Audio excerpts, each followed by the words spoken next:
And finally, new rule: if something about the human race is changing at a previously unprecedented rate, we have to at least discuss it. Broken down over time, the LGBT population of America seems to be roughly doubling every generation. According to a recent Gallup poll, less than 1% of Americans born before 1946, that's Joe Biden's generation, identify that way. 2.6% of boomers do, 4.2% of Gen X, 10.5% of millennials, and 20.8% of Gen Z.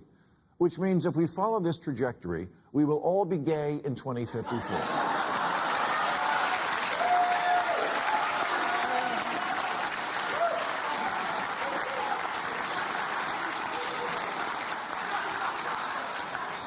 And then who's going to buy this chair?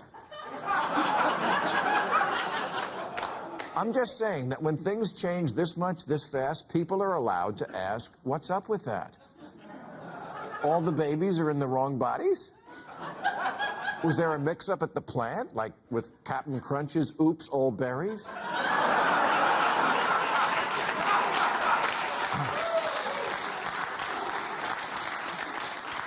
It wasn't that long ago when adults asked a kid, what do you want to be when you grow up? They meant, what profession?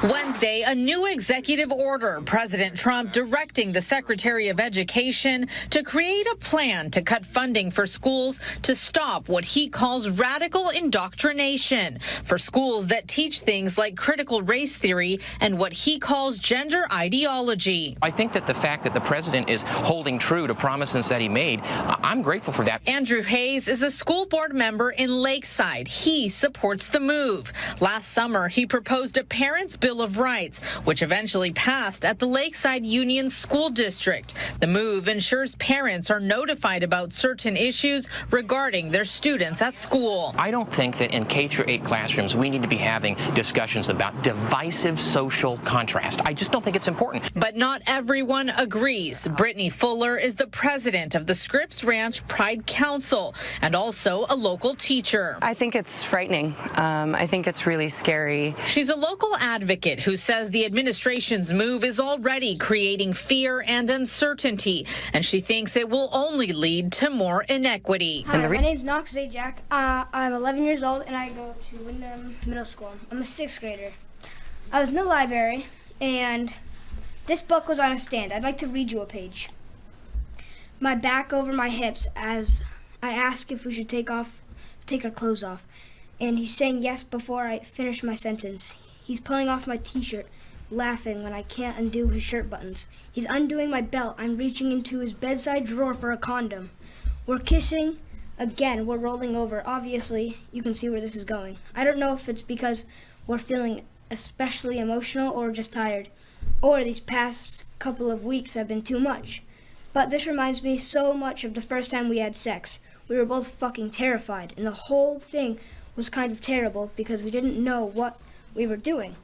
But it was good too, so good, because we were a mess of emotions and we were scared and excited and everything felt new. So this sort of feels like that. Nick touches me like he's scared that any minute. Now, this book was at my middle school and it was on a stand. When I rented it out to show my dad it, the librarian asked if I wanted more and if I wanted a graphic novel version.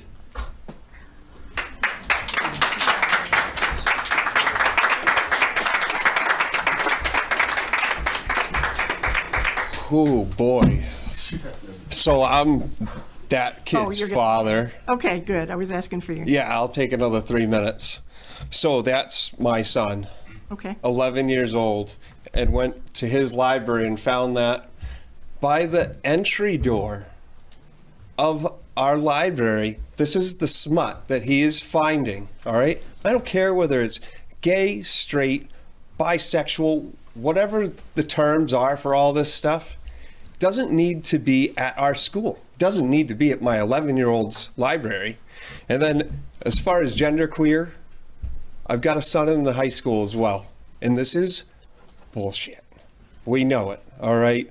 We do not need to be having literature that's showing boys how to suck dick, all right? This is I'm very, very frustrated about it, okay? And you may think that schools know the best for our children. You know who know the best for our children? The parents. I'm happy for LGBT folks that we now live in an age where they can live their authentic lives openly. And we should always be mindful of respecting and protecting. But someone needs to say it. Not everything's about you. And never forget, children are impressionable and very, very stupid. Maybe the boy who thinks he's a girl is just gay. Or whatever Frasier was.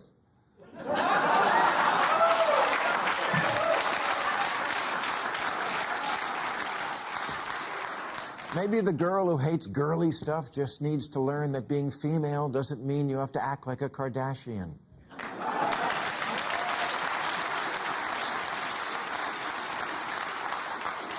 Maybe childhood makes you sad sometimes, and there are other solutions besides hand me the dick saw.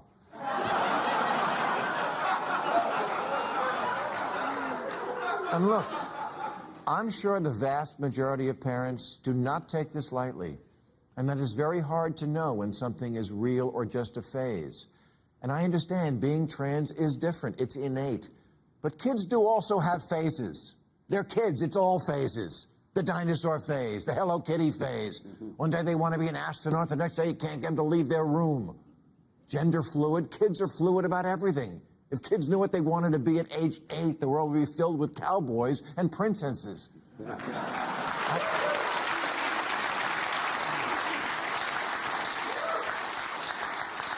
I wanted to be a pirate. Thank God nobody took me seriously and scheduled me for eye removal and peg leg surgery.